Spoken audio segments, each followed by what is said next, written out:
저희 아버지 장모님이 돌아가신 지가 2년 6개월 딱 됐네요. 2년 6개월 전에 몽골학교가 한참 지어질 때 갑작스럽게 소천하셨습니다.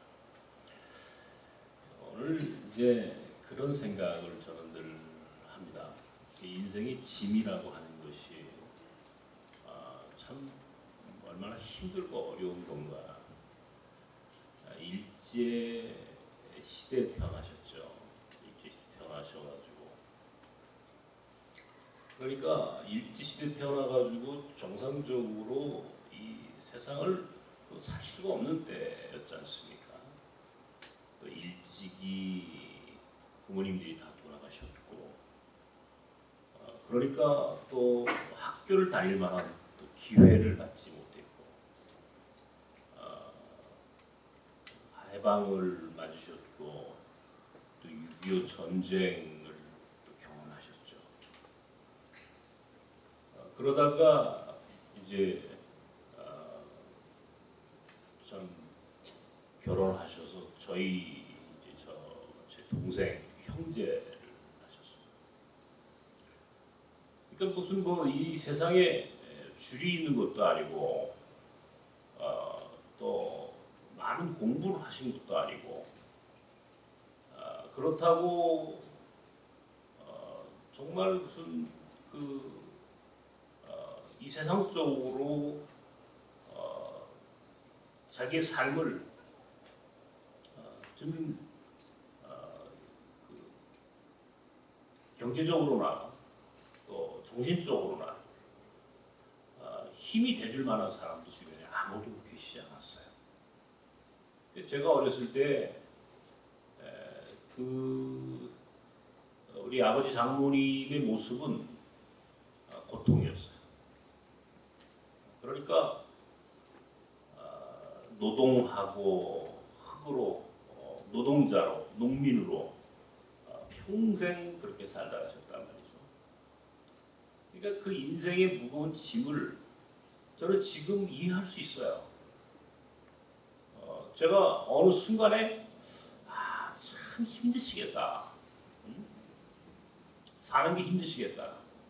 그런 걸 불현듯 알게 됐어요. 제가 철이 일찍 든 겁니다. 신앙생활을 일찍이 하셨다가 또 중간에 너무너무 힘드시니까 저희만 교회를 다녔어요. 저희 어머니하고 제 동생하고만 교회를 다녔어요. 근데 중간에 뭐 일을 하셔야 되고 노동을 하셔야 했으니까 신앙생활을 할 수가 없었어요. 그러다 보니까 술을 한 잔 드시고 그 괴로워서 우시는 모습을 나는 여러 번 봤어요.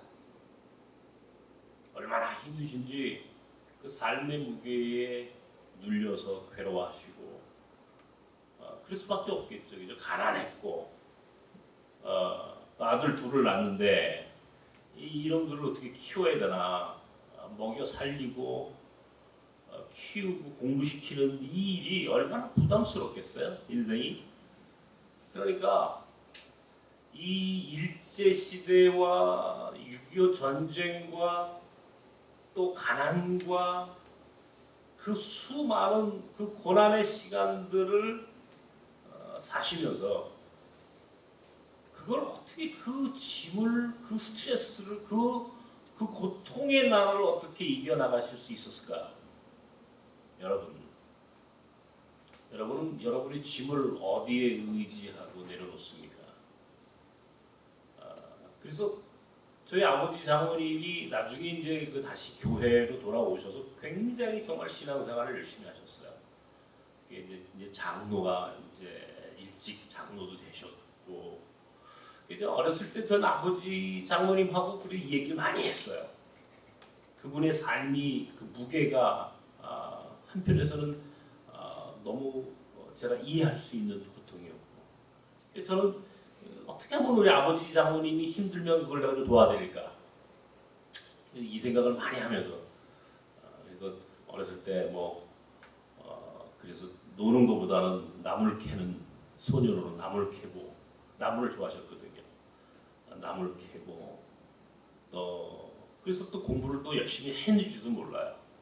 그래서 공부도 그래도 좋아하셨으니까 공부를 잘하면 좋아하셨을 테니까 또 열심히 또 했고 또 일찍 그래서 목사도 되고 물론 처음에 목사 되는 걸 굉장히 반대하셨습니다만은 제가 목사를 목회를 하겠다 목회 신학을 하겠다 하니까 어쩔 수 없이 나중에 동의하시고 그렇게 하는 그 우여곡절의 그 과정을 저는 보았단 말이죠. 그래서 그 시간 동안에 그 고통스러운 시간을 이기시는 그래서 때로는 정말 아까도 말씀드렸던 술 한잔 드시고 괴로우셔서 내 손을 잡고 그냥 눈물을 흘리시는 아버지의 모습을 저는 잊을 수가 없어요. 그래서 사람들이 예수 믿는 사람들 뭐 술 먹지 마라 이런 얘기를 많이 합니다만은 저는 조금 생각을 달리합니다. 술을 먹을 수도 있고 안 먹을 수도 있다라고 생각하는 사람이에요. 왜냐하면 인생의 짐이 너무 심해. 그거를 적어도 이해하는 사람이면 나는 거기에 대해서 조금 좀 넓은 시각으로 이해하는 것도 이제 교회가 세상을 향해서 문을 여는 거다라고 생각하는 사람이에요. 물론 예수 그리스도에게 맡기면서 자신의 삶의 무게를 내려놓는 것은 더없이 좋은 겁니다. 그러나 모든 사람이 다 정말 예수 앞에 신앙 생활을 통해서 그 짐을 다 내려놓은가요? 제가 지난 주간에 이 설교를 준비하면서 제 아내에게 물었습니다. 당신 인생의 짐을 다 내려놓고 사는가? 인생의 짐이 많죠, 우리 집사람이. 월요일날 저희 공동체와 우리 몽골 학교를 아주 사랑하시는 장로님을 아침 일찍 만났습니다. 장로님 저는 아주 오래된 우리 몽골 문화원에 오랫동안 이사장을 하셨고 참 많이 저희를 사랑하시는 장로님이세요. 연세가 많으세요. 이제 제가 북한 사역에 대한 얘기를 하러 장로님하고 이제 아침에 만나서 이제 커피를 한잔 하는데 장로님 다른 얘기를 하시는 거예요. 자꾸 북한 사역 얘기해야 되는데 난 북한 사역 얘기하면서 장로님 우리 북한 출신 평양 출신이시거든요. 우리 북한 사역 장로님 이거 시작합니다. 몽골에 이런 이제 캠프도 할 겁니다. 장로님 자꾸 이 목사 이게 이 목사 눈도 안 보이는 사람이 너무 고생하지. 이 목사 눈 안 보이는 사람이 너무 특별해. 이 목사는 달라. 다른 목사하고 달라. 그러면서 자꾸 다른 얘기. 근데 저를 칭찬하는 게 아니고 우리 집사람한테 하는 거예요. 근데 어떻게 사는 거야 이 사람은? 이렇게 이 눈도 안 보이는 사람하고는 어떻게 이 짐을 어떻게 짊어지고 가나? 그 얘기예요. 우리 집사람. 짐이 얼마나 무거우냐 이게 우리 집사람 보고. 우리 아이 장애 있는 건 아시거든요, 장모님이. 아들도 그렇고 남편도 저거 눈이 안 보이고 북한 사역까지 한다고? 아이고 이게 뭐 어떡하려고 해 도대체 이거를. 그러면서 이제 걱정하시는 거예요. 그래서 저보고 안쓰러 하시는 게 아니고 우리 집사람 보고 그래 이혼도 할 수 있었을 텐데 아이고 이혼도 할 수 있었을 텐데 제가 그냥 황당해가지고 장모님 저 북한 사역 얘기하면 근데 어떻게 살아? 이 사람하고 이 목사하고 어떻게 살아? 오면서 제가 우리 집사람한테 진짜 내가 짐스러워? 내가 그렇게 힘들어? 어떤 때는 힘됐다가 어떤 때는 짐됐다는 건데요. 힘도 됐다가 짐도 됐다가 다 갔다는 거야. 아직 정리가 잘 안 된 거야. 이 예수 앞에 그래서 내가 물어봤다는 거야. 우리 집사람한테. 그리고 당신이 힘들고 어려울 때 우리 주님이 오늘 수고하고 무거운 짐진 자들아. 누구한테 한 얘기예요? 여러분 저한테. 우리에게 하신 말씀이에요. 수고하고 무거운 짐진 자들아.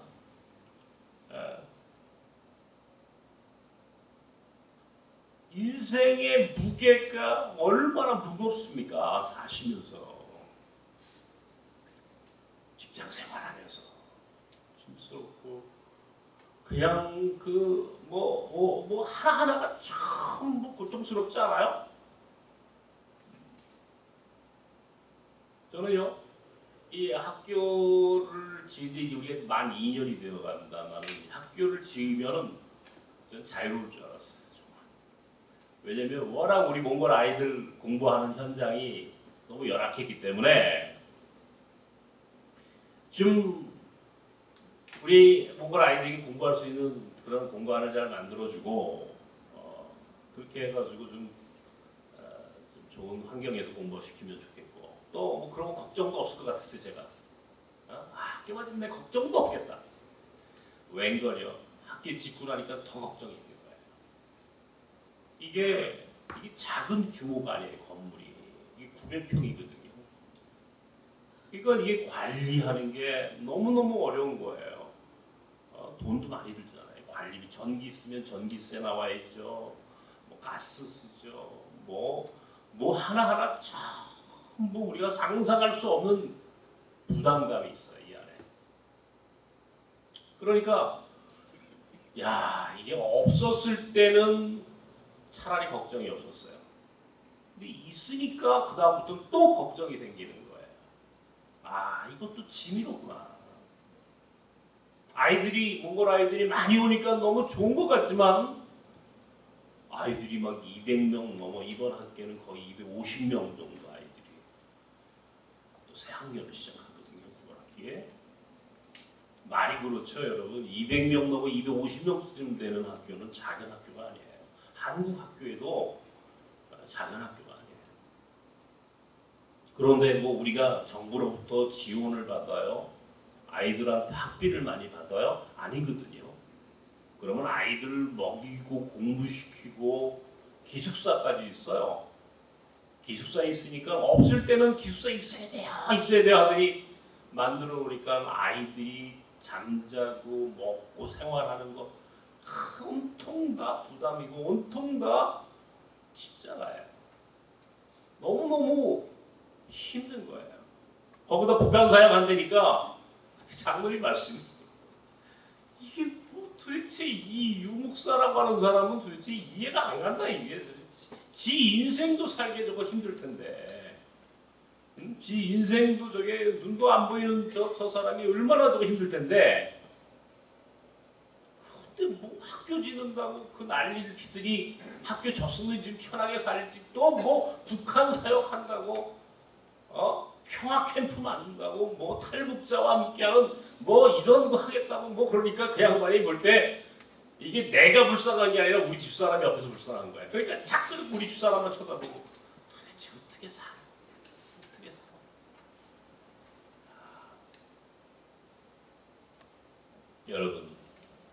여러분 어떻게 사세요 지금? 날씨도 덥고 짜증 나시죠? 제가 이제 꽤 오래되다 보니까 눈이 안 보이는 것도 이제 웬만큼 적응이 된 것 같은데도 불구하고요. 이게 참 힘들어요. 요즘처럼 덥고 막 그렇게 힘들고 어려울 때는요. 이게 밖에서 열 들어오죠. 안에서 열 나오죠. 그죠? 제가 이 속에서 열이 확 일어난단 말이에요. 그러니까 안팎으로 열이 나는 거예요. 답답하니까 열이 생긴단 말이에요. 그러니까 제가 이 머리 빠지는 이유를 아시겠습니까, 여러분? 이게 열이 머리로 이게 쏟아나는 거예요. 지금 요새 우리 집사람이 이 머리 빠지는 약, 머리 나는 약 지금 주셔가지고 지금 바르고 있습니다만은 희망을 갖고 열심히 바릅니다 지금. 조금 지금 제 인생을 좀 바꾸기 위해서 머리를 나게 해야 되겠다 해가지고 지금 합니다만은 이게 막 안팎으로 더우니까 정말 힘들어요.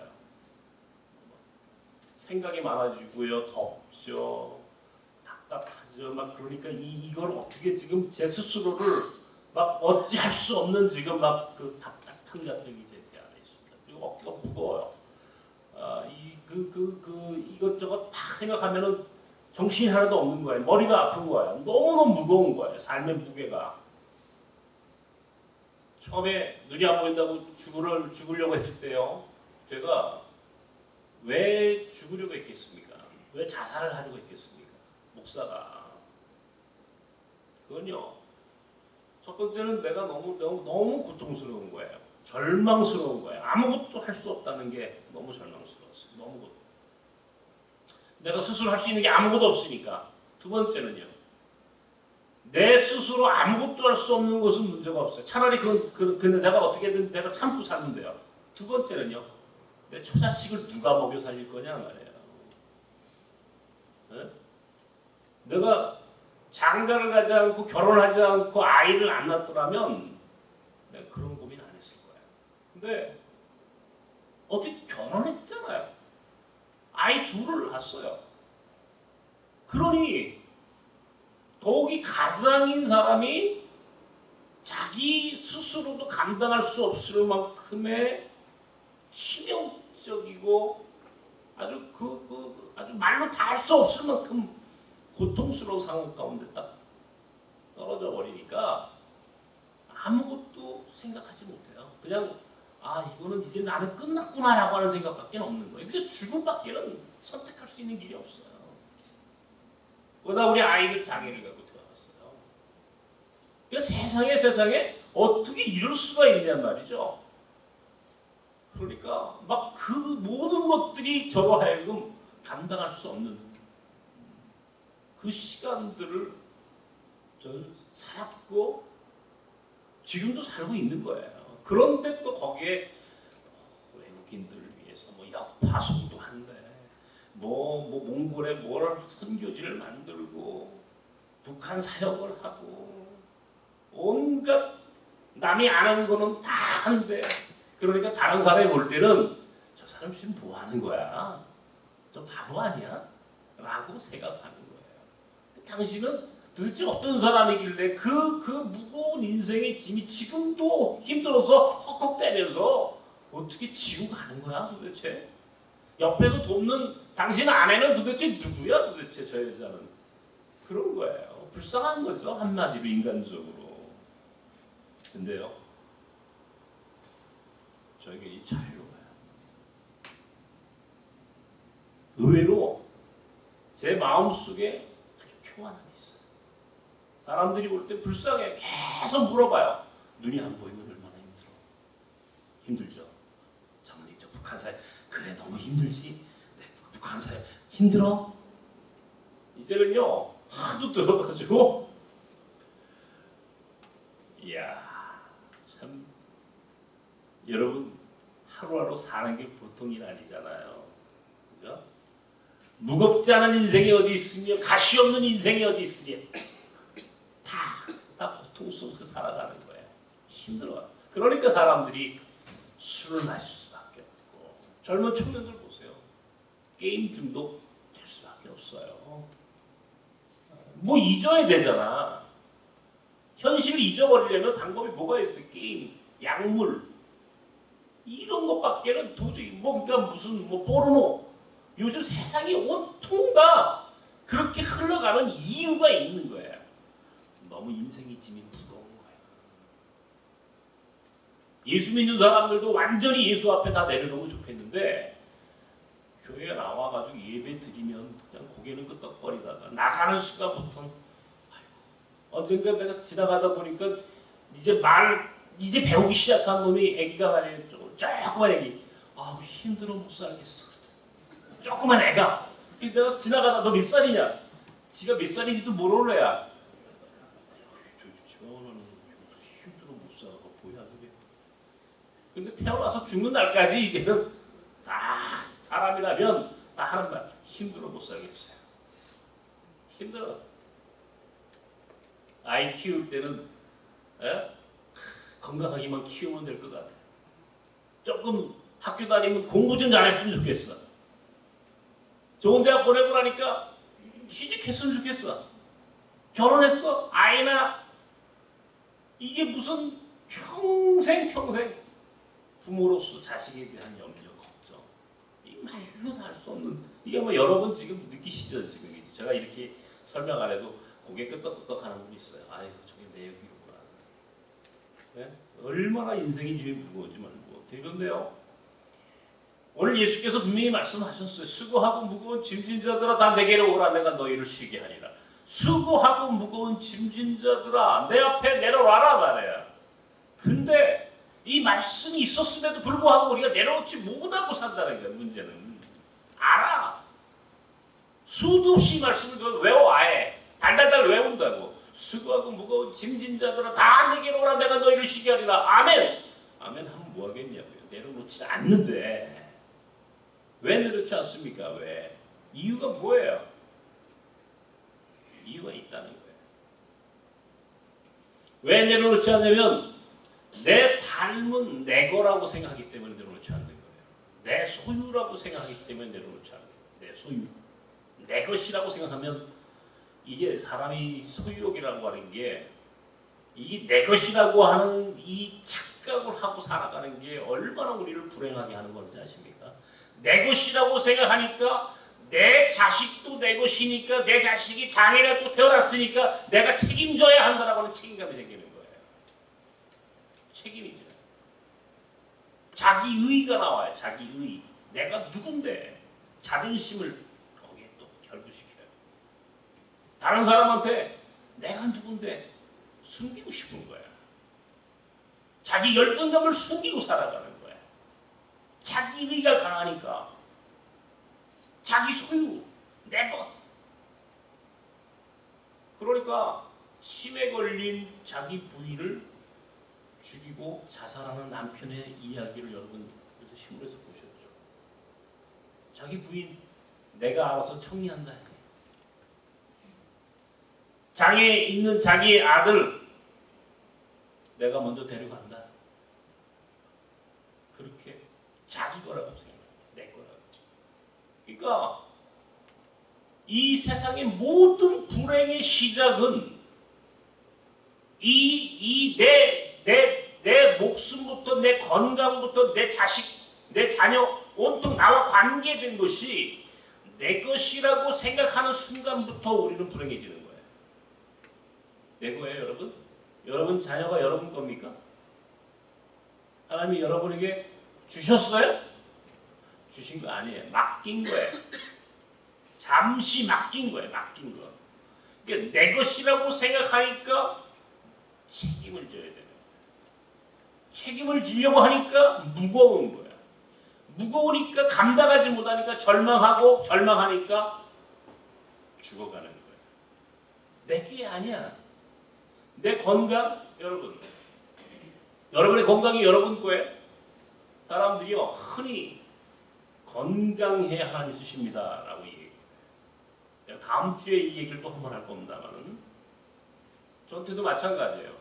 늘 묻는 게요. 유 목사님 건강하세요? 병이 있어요. 당뇨도 있고 혈압도 있고 움직이지 않으니까 배도 나오고요. 눈 안 보이는 건 만인이다 알아요 이제. 그러니까 어떻게 해요? 그렇게 하고도. 근데 나는 그 말이 전혀 신앙적이지 않다라고 생각하는 사람이에요. 자, 사도 바울이 육체에 가시가 있었어요. 사도 바울도 눈이 보이지 않았어요. 3번씩이나 예수님께 기도했다고 했어요. 기도했어요. 하나님, 내 육체의 가시를 제거해 주십시오. 내 육체의 가시가 제거되면 내가 하나님의 일을 더 잘할 수 있을 텐데. 이거저기죠. 내 육체의 가시, 내가 건강하면 하나님 일을 더 잘할 텐데. 내가 돈을 많이 벌으면 하나님 일을 더 잘할 텐데. 내가 이 세상에서 성공하면 하나님 일을 더 잘할 텐데. 라고 우리는 스스로 그렇게 하나님께 기도합니다. 그런데 바울 사도는요. 그렇게 능력 있는 하나님의 사람도 하나님께 3번씩이나 기도했음에도 불구하고 하나님은 그의 기도에 응답하지 않으세요. 왜? 네가 건강해서 네가 모든 것들을 소유해서 네가 이 세상 사람들보다 아주 탁월한 능력이 있어서 하나님의 일을 하면 네가 교만할까봐 대답하셨다는 거예요. 그날부터 바울 사도가 고백했어요. 내게 이 약함이라고 하는 이 부족함이라고 하는 것은 이제 예수 그리스도를 강하게 하시려고 하는 하나님의 섭리가 이 안에 있구나라고 고백했죠. 다시 말하면 우리가 이 세상에서 완전해 하나님의 일을 하는 게 아니고 불완전함에도 불구하고 하나님의 일을 하는 거예요.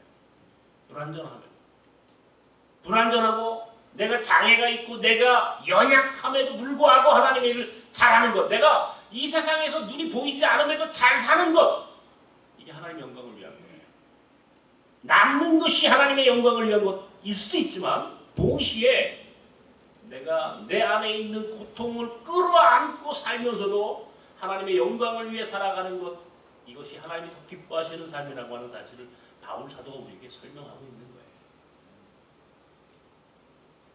그러니까 우리 인생의 짐도 마찬가지예요.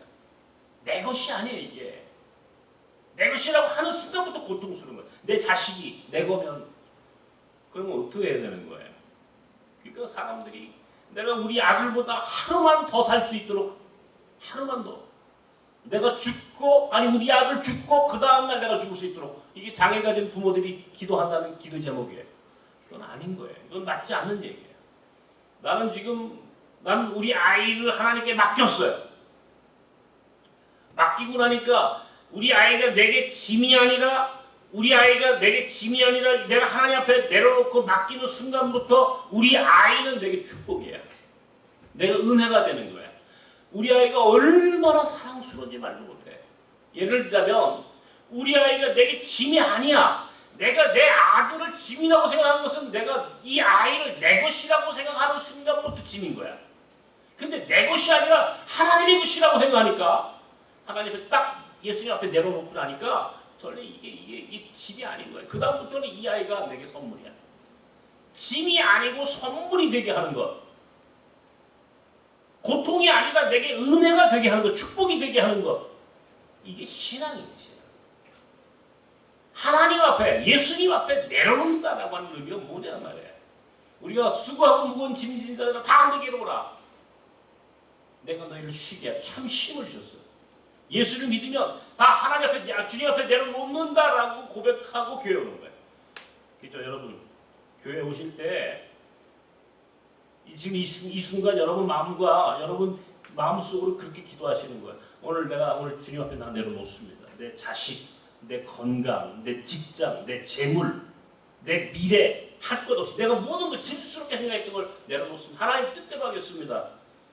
하나님 뜻이 무엇입니까? 그걸 가르쳐 주십시오. 이제 물이 흐르도 자연스럽게 하나님 뜻대로 흘러가겠습니다. 그렇게 생각하는 순간부터 우리 인생은요 달라지는 거예요. 근데 우리는 예수 믿으면서 예수 믿는 게 또 짐이 될 때가 있어요. 갈라디아서 5장 1절에 뭐라고 합니까? 예수 그리스도께서 우리에게 자유를 주셨으니 다시는 종의 멍에를 매지 마라. 예수 믿었어요. 예수 믿기 시작한 데부터 우리가 또 다른 짐, 또 다른 멍에를 매기 시작해. 뭐예요? 율법의 멍에. 사람들한테 왜 교회 안 나가세요? 옛날엔 교회 다니셨다는데 저 사람들, 예수 믿는 사람들이 저럴 수 있어요? 예수 믿는 교회가 저럴 수 있어요? 그러니까 예수를 믿는다는 건 예수를 쳐다보고 예수 앞에 자기 짐을 내려놓는 건데 옆에 있는 사람 본 거예요. 물론 우리도 잘못했어요. 교회도 잘못했고 목사도 잘못했어요. 그러나 본질적으로 하나님과 여러분과의 관계 속에서 하나님이 여러분 앞에 얘기하신 그대로 여러분 하나님 관계 속의 인생을 살아야 되는데 그게 아니라 옆에 있는 사람 쳐다보는 거예요. 저 사람은 짐을 내려놓는 거야, 안 내려놓는 거야? 자기 짐이나 내려놓으면 되는데 다른 사람 쳐다보고 자꾸 율법주의에 사로잡혀 사는 거예요. 예수 믿는 사람 다 각자 성격과 그 사람의 삶의 배경에 맞춰서 다 색깔이 달라. 신앙이라고 하는 건 똑같은 신앙은 하나도 없는 거예요. 세상에 모든 사람은 하나님과 나와의 관계 속에서 믿는 거야. 그러니까 나와 똑같은 신앙인이 있다고 생각하는 것 자체가 착각이에요. 어떤 교리 논쟁도 의미 없어. 하지 마세요. 이제는 그런 거. 여러분 그건 아무런 관계 없습니다. 교리화된 기독교는 버려야 되는 거예요. 교리가 뭐 그렇게 중요해? 아니야. 하나님 말씀 속에서 하나님과 나와의 관계에서만 문제를 풀고 살아가야 되는 거야. 인생이라고 하는 것은. 내 짐, 내가 지고 있는 이 인생의 짐을 내려놓기 위하여 이제 여러분 안에 있는 이건 내 것이라고 하는 소유에 대한 개념을 버리셔야 되는 거예요. 내 것 아니야 이거. 내 인생 내 것 아니야. 내 건강 내 것 아니야.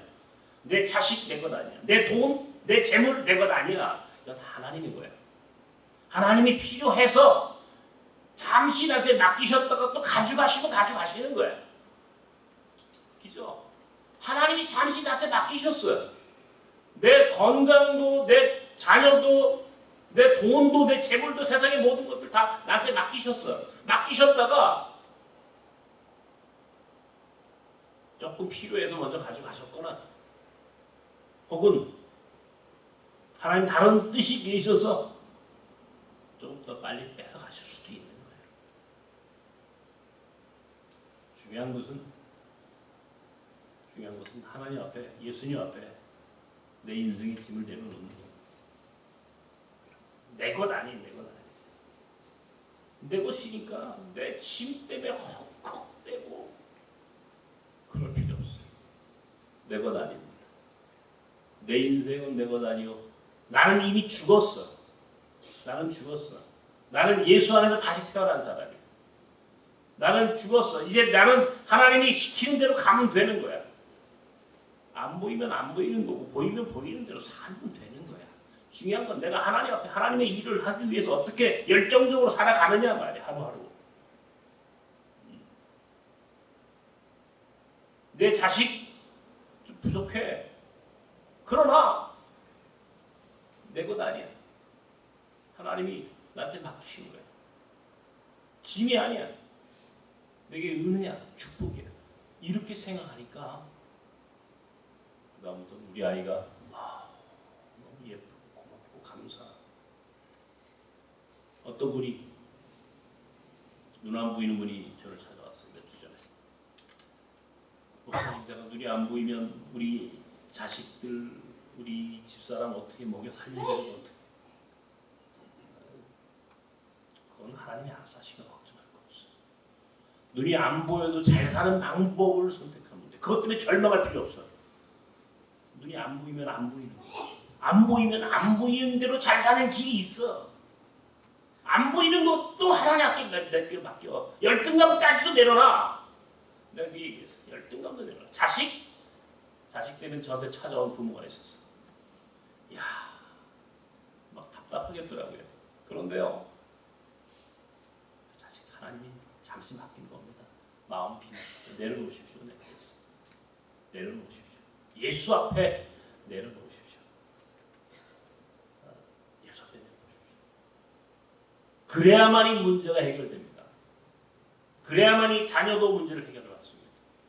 문제는 내려놓지 않고 자꾸 그 아이 인생에 개입하고 너 왜 이러니 그러니까 아이가 딱 닫아버린 거야. 마음의 문을 닫아버린 거야. 게임 중독에 빠져버렸어.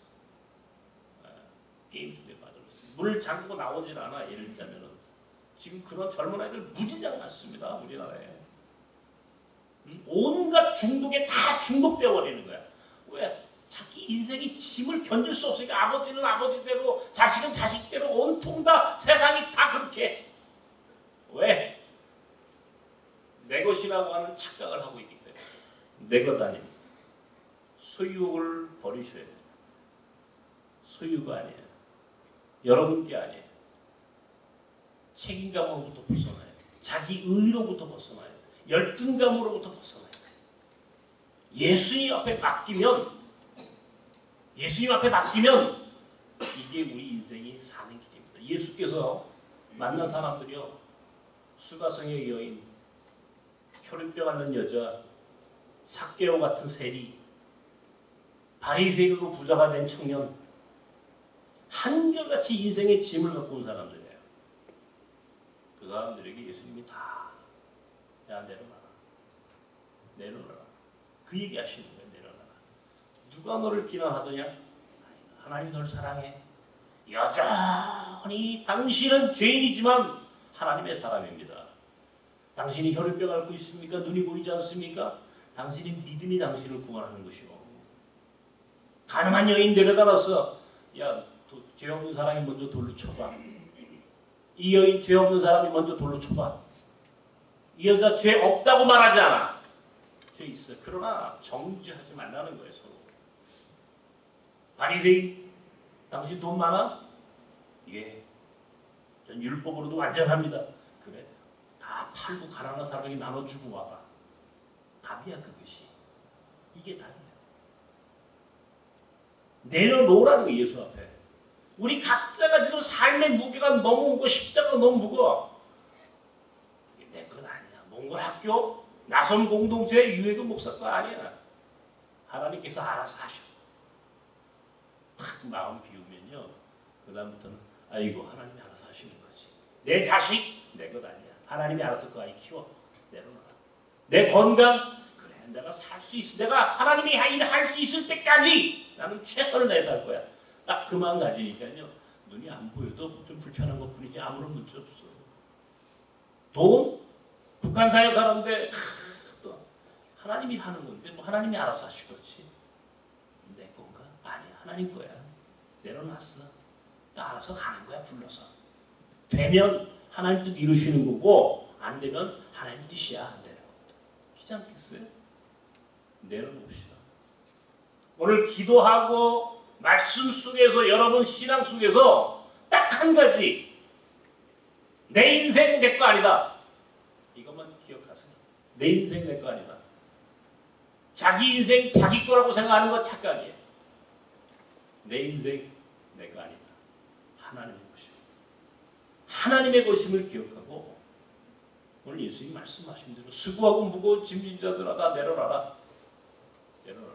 나중에 우리 아버지 장모님이 저에게 가르쳐 주셨어요. 신앙생활 하시면서 예수 믿으시면서 자식도 내 건 아니야. 우리 아버지가 나한테 하신 말씀이에요. 너도 내 거 아니야. 이제 나는 너 때문에 더 이상 스트레스 안 받는다. 우리 아버지가. 나도 내 인생 내 거 아니다. 자유롭자 우리. 자유롭자. 그렇게 말씀하시면서 내게 가르쳐 주셨어. 목사인 나도 우리 아버지 장모님을 지금 2년 반 전에 돌아가신 우리 아버지 장모님을 생각하면서 나는 그분의 삶의 무게가 얼마나 무거웠을까 이해하면서 동시에 그분이 내게 가르쳐 주신 것은 우리 아버지가 나에게 하신 말씀 직접 너도 내 건 아니다. 이제 너는 네 인생 하나님 뜻대로 가라. 네가 무슨 짓을 하든 어떤 목사가 되든 이제 너는 내 것 아니야. 다만 나는 너를 사랑한다. 사랑하는 건 변함이 없어. 내가 너를 위해서 기도해 주는 것은 변함이 없어. 그러나 너는 이미 하나님의 사랑이야. 하나님께서 알아서 하실 거야. 무엇을 하든 너는 이제 내 것 아니다. 우리 아버지가 장모님이 돌아가시면서 제게 가르쳐 주신 비밀이었어요. 지금도 저는 그 마음으로 목표하고 자식을 키우고 앞으로도 그렇게 살아갈 겁니다. 바울 사도는 매일 죽는다 그랬어요. 매일 죽고 매일 내려놓고 매일 죽고 매일 내려놓는 이 훈련이 오늘 우리에게 필요한 거예요. 내려놓으세요 여러분. 여러분 자식, 자녀, 건강, 돈 내려놓으세요. 내려놓으셔야 자유롭습니다. 내려놓으셔야 행복해요. 그 붙잡고 가는 한 다 불행해집니다. 내려놓으십시오. 마음속으로 오늘 주님 앞에 나오셨습니다. 예배 가운데 여러분 결단하세요. 내려놓으십시오. 하나님 내려놓겠습니다. 내가 그렇게 짐스러워했던 내 인생의 무게인데 자식 내려놓겠습니다. 평안케 하시옵소서. 기도하세요. 수고하고 무거운 짐진 자들아 다 내게로 오라. 내가 너희를 쉬게 하리라. 믿으십니까? 기도하십시오. 하나님 우리 인생의 짐이 무겁습니다.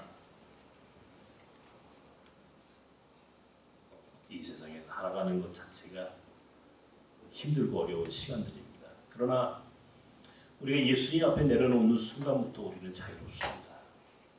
내려놓으면 산다고 하셨는데 그럼에도 불구하고 우리는 내려놓지 못합니다. 내 것이라고 하는 소유욕의 책임감에 자기의 때문에 열등감 때문에 내려놓지 못합니다. 오늘 주님 앞에 내려놓습니다. 마음을 비우고 내려놓을 수 있는 우리가 되게 하여 주시옵소서. 예수님의 이름으로 기도하옵나이다. 아멘.